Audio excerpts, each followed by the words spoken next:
Hi, welcome to Anne's House from the Ruth Bourger Women with Children program. I'm Catherine Polidal, the director of the program, and today we're going to show you a little bit of our house so that you can get a sense of how we live here. Over here you'll see our living room space, which is a shared community space for all of our moms who reside in this program. Over here we have our dining room area where all of our families gather for all of their meals.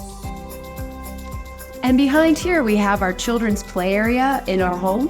All of our children can gather and play during the day and evenings while they reside in the home with their moms.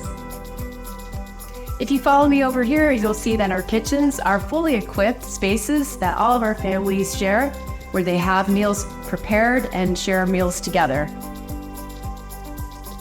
All of our houses are fully equipped also with bathroom spaces and laundry facilities that all of our families utilize year-long.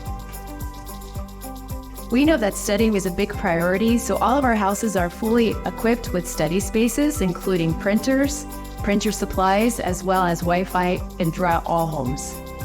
All of our families are provided with bedrooms that are fully furnished that include beds, desks, as well as storage and closets for your personal items as well as your clothing.